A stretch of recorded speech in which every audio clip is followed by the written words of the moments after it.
अस्सलामुअलैकुम, मेरा नाम सफदर अली है और आज की इस वीडियो में हम अपने पास देखते हैं कि एसक्यूएल सर्वर से किस तरह से जो हमने अब तक काम किया था, जैसे कि हमने टेबल क्रिएट किए थे, रिकॉर्ड इंसर्ट किया था, उसका अगर हमें फॉर एग्जांपल अब किसी दूसरे पीसी में बैठ के हमें काम करना है, तो यहाँ से जो हमारे पास, जैसे कि सपोज करते हैं कि हमारे पास यहाँ पे ये जो हमने डेटाबेस के ऊपर काम किया था, अब हमें इस डेटाबेस को किसी दूसरे पीसी में जाके काम करना है, तो वहां तो वो मौजूद नहीं होगा हमारे पास। तो इस पीसी से किस तरह से हम अपने डेटाबेस को एक्सपोर्ट करते हैं और किसी दूसरे पीसी में किस तरह जाके हम उसको इंपोर्ट करते हैं, या किस तरह से हम यहाँ से अपने डेटाबेस की जो हमारे पास जो डेटाबेस बना हुआ है, इसके अंदर जो रिकॉर्ड वगैरह मौजूद है, इसकी क्यूरी किस तरह से हम लोग जनरेट करते हैं। जो कि आपको याद होगा कि 2 से 3 इसके होते हैं तरीके कि हम, एक तो होता है कि हम यहाँ से जाके उसके अपने जो हमारे पास डेटाबेस है उसको क्रिएट कर लें, या हम क्यूरी में जाके उसको क्यूरी से हम लोग जो है अपने पास डेटाबेस को बना लें। अब क्यूरी बाज़ दफ़ा ऐसा होता है कि हम लोग सेव नहीं करते या भूल जाते हैं या कोई मिस्टेक हो जाती है हमसे या मिस हो गई, तो अब हमारे पास डेटाबेस मौजूद है, हमें इसकी कोडिंग चाहिए या हमें इसको दूसरे पीसी में इसको जो है वो इम्पोर्ट करना है। तो किस तरह करते हैं वो हम देखते हैं। ठीक, सबसे पहले हमारे पास जो है ये बहुत सारे डेटाबेस मौजूद है हमारे पास। हम किसी भी एक डेटाबेस को सेलेक्ट करते हैं, सपोज करते हैं ये हमारे पास सेफ कोड का जो है वो डेटाबेस मौजूद है। हमें इसके अंदर हम देखते हैं क्या क्या है, टेबल्स पे जाते हैं। तो ये आप देख सकते हैं इसके अंदर कि एबीसी, एबी, लॉगिन और टेस्टिंग, 4 टेबल्स मौजूद हैं और जो हमारे पास चारों टेबल्स हैं, इसके अंदर कुछ ना कुछ रिकॉर्ड इंसर्ट भी हुआ होगा, जो कि हम इसको एक दफा चेक करते हैं। फिर हम इसकी पूरी की कोडिंग निकालते हैं, जैसे कि ये देख सकते हैं इसके अंदर 2 रिकॉर्ड इंसर्ट हुए हैं। अब हमें क्या करना है, अब हमें ये पूरा का पूरा डेटाबेस किसी दूसरी डिवाइस, किसी दूसरे पीसी में जाके जो है वो उसको इस्तेमाल करना है। तो किस तरह से जाके इसको यूज करेंगे, उसके लिए हम लोग किस तरह से काम करेंगे। दोबारा से जाके तो हम लोग डेटाबेस या टेबल नहीं बनाएंगे, तो उसकी क्यूरी किस तरह निकालते हैं। आपको जिस डेटाबेस की क्यूरी निकालनी है, आपको उसको सेलेक्ट करना है। उसके बाद राइट क्लिक करना है। राइट क्लिक करने के बाद आपके पास यहाँ आ रहा है ऑप्शन टास्क का। यहाँ के बाद आपको जाना है यहाँ पे जनरेट स्क्रिप्ट। ठीक, जनरेट करनी है हमें, क्या स्क्रिप्ट निकालनी है इसके अंदर से। इसके ऊपर क्लिक करनी है। क्लिक करने के बाद आपके पास एक ये जो है वो विंडो ओपन होगी। इसमें जाके आपको सिर्फ नेक्स्ट करना है, इस ऑप्शन को आपको इग्नोर करना है, बस नेक्स्ट करना है। नेक्स्ट करने के बाद आपके पास दूसरा ऑप्शन आएगा, उसके अंदर आपको जो है वो अपने टेबल के अंदर जो जो फील्ड या जो जो आपको फॉर एग्जाम्पल जो जो टेबल चाहिए उस डेटाबेस के अंदर से वो ऑब्जेक्ट्स आपको सेलेक्ट करने होंगे। जैसे कि पहला ऑप्शन जो हमारे पास बना हुआ आ रहा है वो तो बोल रहा है इंटायर डेटाबेस, मतलब पूरे डेटाबेस के अंदर जो जो ऑब्जेक्ट है वो सब आ जाए। फिलहाल मैं क्या करता हूँ, स्पेसिफिक, मैं आपको स्पेसिफिक बता दूं ताकि आप इसको देख सकें।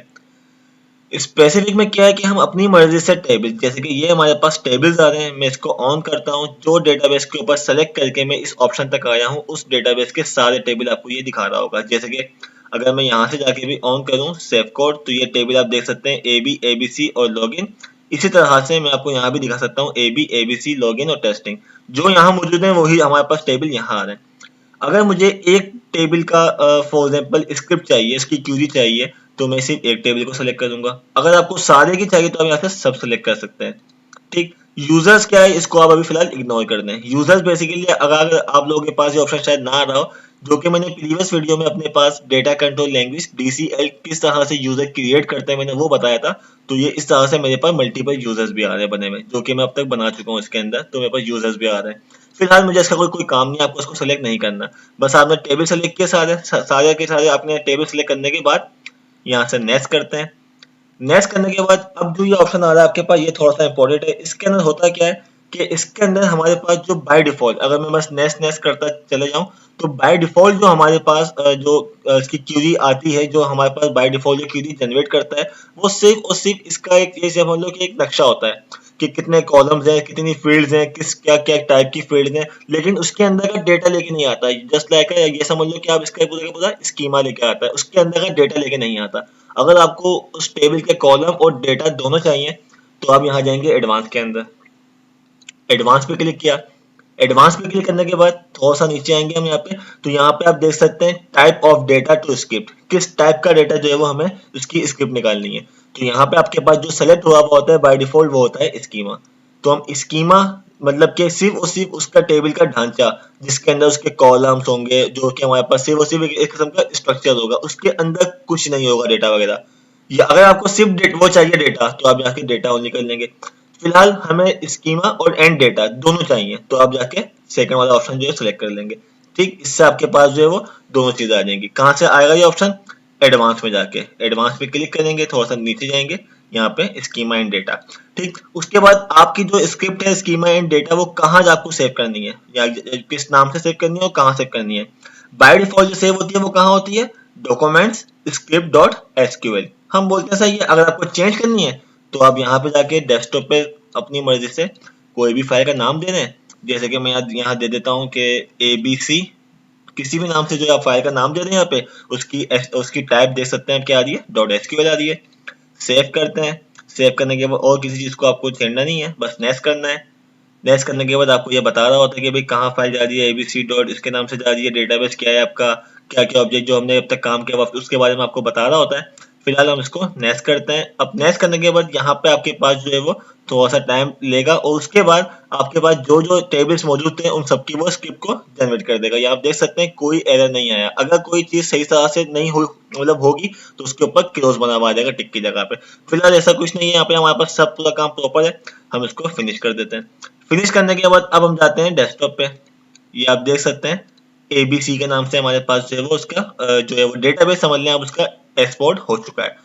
आसान तरीका होता है ये। एक दूसरा भी हमारे पास तरीका होता है कि अगर आपको ये डेटाबेस को एक्सपोर्ट करना है तो हम वो भी कर सकते हैं, लेकिन उसके लिए फिर थोड़ा लेंथी होता है। आपके पास तरीका, आपको सारी सर्विसेज बंद करनी होती हैं, लेकिन ये थोड़ा सा इजी होता है तरीका। अब इस डेटाबेस को जो है वो इंपोर्ट करना है, हमें यूज करना है वापसी किसी दूसरे डिवाइस के अंदर।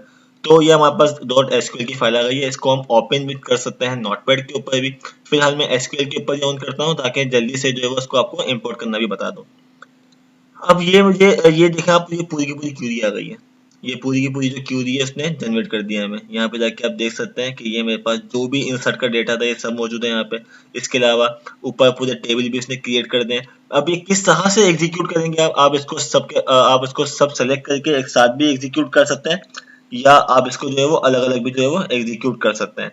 ठीक, किस तरह से करेंगे? मैं एक नया डेटाबेस क्रिएट करता हूँ, क्योंकि ये तो मेरा बना हुआ है ऑलरेडी। मैं एक नया डेटाबेस क्रिएट करता हूँ किसी भी नाम से। सपोज कर लेते हैं यहाँ पे मैं इसको सेफकोड अंडरस्कोर टेस्टिंग, किसी भी नाम से जो है मैंने एक डेटाबेस नया क्रिएट कर दिया। आप उसी नाम से भी डेटाबेस बना के उसी के ऊपर इंपोर्ट कर सकते हैं और आप अलग से भी कर सकते हैं। ये आ गया मेरे पास। अब आप यहाँ से हटा के यूज को इसका नाम दे सकते हैं, या यहाँ से जाके आप जो भी आपका नया डेटाबेस है उसको सेलेक्ट कर सकते हैं। अब इसके अंदर अभी हमारे पास कोई टेबल मौजूद नहीं है। ये आप देख सकते हैं कोई टेबल मौजूद नहीं है, कोई टेबल बना हुआ नहीं है। अब ये हमारे पास टेबल बना हुआ है जो कि इसकी कोडिंग उसने जनरेट कर दी है। तो अब हमने यूज किया हुआ है इसको। आप जाके जस्ट इसको सेलेक्ट करें। सेलेक्ट करने के बाद एग्जीक्यूट करें। ये आप देख सकते हैं कि आपकी जो कमांड है वो सक्सेसफुली, मतलब मैं अभी आपको एक एक करके दिखा रहा हूँ ताकि आपको सही से समझ में आ जाए स्टेप बाय स्टेप। कुछ चीजें इसके ना बाकी फालतू भी होती हैं, जैसे कि ये आपको इसको यूज करने की जरूरत नहीं है। आप जस्ट क्रिएट टेबल से सेलेक्ट करें और यहाँ से आप दूसरा टेबल अपना जनरेट कर दें। ठीक, और जैसे जैसे आप इसको जनरेट करते जाएंगे आपके पास टेबल जो है, मैं इसको जाके रिफ्रेश करता हूँ। ये आप देख सकते हैं बना हुआ आ गया हमारे पास। अच्छा, इसके अंदर कितने कॉलम्स हैं हमारे पास? हम कॉलम में जाके देख सकते हैं आईडी और डेट। और सेफ कोड के अंदर जो हमारे पास था वो कितने मौजूद हैं? AB के अंदर हमारे पास कॉलम, ये देखिए आप देख सकते हैं आईडी और डेट। तो वो दोनों हमारे पास सेम चीजें हैं जो कि यहाँ पे भी मौजूद है और हमारे पास यहाँ भी मौजूद है हमारे पास। ठीक, इस तरह से जो जो आपको डेटाबेस फॉर एग्जाम्पल क्रिएट करना है आप कर सकते हैं। फिर नीचे जाके अगर आपको आपके सबसे पहले टेबल क्रिएट हो गए, अब आपको जो है फॉर एग्जाम्पल इंसर्ट करना है, तो ये आप देख सकते हैं कि ये AB के अंदर इंसर्ट हो रहा है। फिर ये हमारे पास ABC में इंसर्ट हो रहा है। दो रिकॉर्ड मौजूद थे, दो रिकॉर्ड यहाँ मौजूद हैं। आप जैसे इसको एग्जीक्यूट करेंगे आपके पास एग्जीक्यूट हो जाएगा। तो इस तरह से जो है वो हम अपने पास डेटाबेस के अंदर जो है वो एक्सपोर्ट और इंपोर्ट या स्क्रिप्ट किस तरह निकालते हैं, हमने इस आज की वीडियो में देखा। ठीक है, नेक्स्ट वीडियो तक के लिए अगर आपको हमारी वीडियो पसंद है तो सब्सक्राइब लाजमी कीजिएगा। तब तक के लिए अल्लाह हाफिज।